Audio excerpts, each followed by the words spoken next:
Joan of Arc, also known as the Maid of Orleans, was a semi-legendary figure who took part in the 100 Years' War, which is a very, very long, complicated conflict that makes Game of Thrones look straightforward.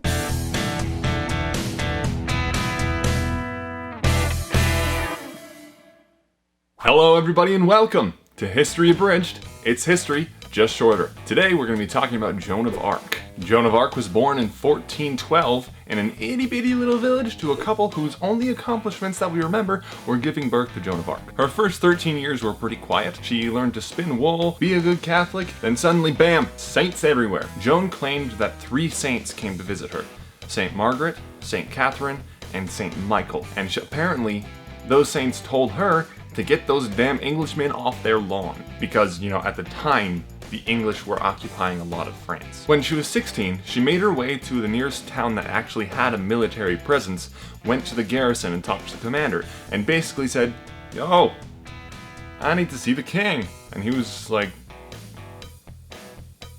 no. But that didn't stop her. A couple months later, she returned with the support of a couple soldiers. Due to the support she received from these 2 soldiers, she got a meeting with the garrison commander. And in her meeting with the commander, she accurately predicted the outcome of a nearby battle that the French would lose. Considering how far away the battle was, and considering that a runner wouldn't appear for another couple days with the news, the commander decided that she was indeed being guided by God, and that it was divine intervention that led her to accurately predict the outcome of this battle. Joan was then escorted to the royal court. Now, to get there, they actually had to pass through hostile territory. So what they did was they dressed Joan as a male soldier. Now, this was actually a pretty common tactic back then when civilians needed to pass through hostile territory. Unfortunately, this actually did get her in a little bit of trouble later. When she arrived, she was granted a private meeting with King Charles VII, who apparently she impressed so much that he gave her armor, weapons, a horse, and permission to visit Orleans, a city that had been under siege for 6 months, and was so strategically important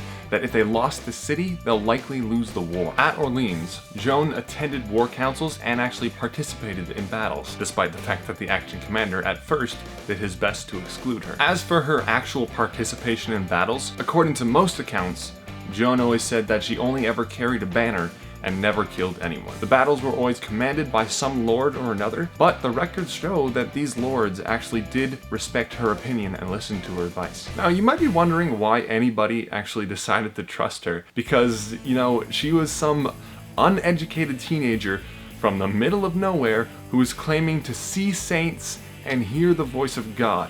Now, I don't know about you, but that's not exactly a resume I would trust. Think about it this way. The French have been losing a lot lately. It was humiliating and degrading. Every conventional tactic was failing. Maybe it was time to try something a little unconventional, like trust some teenager with no battle experience. But despite the apparent insanity behind this idea, it seemed to be working. The French started pushing back. They started recapturing fortresses and they started winning battles.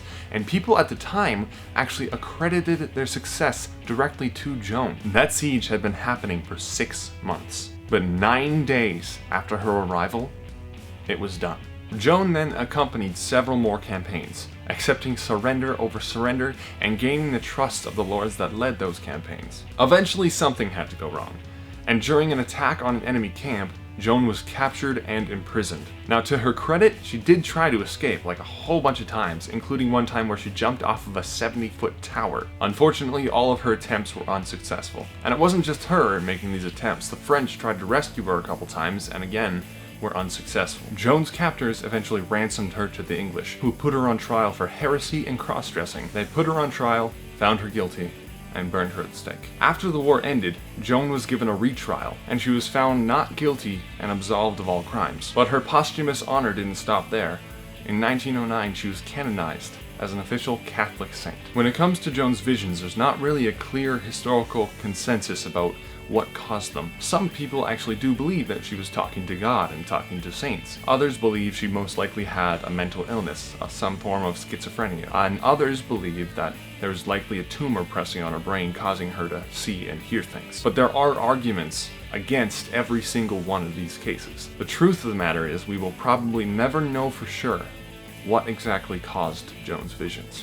Thanks for watching, everybody. This was the life of Joan of Arc, Abridged.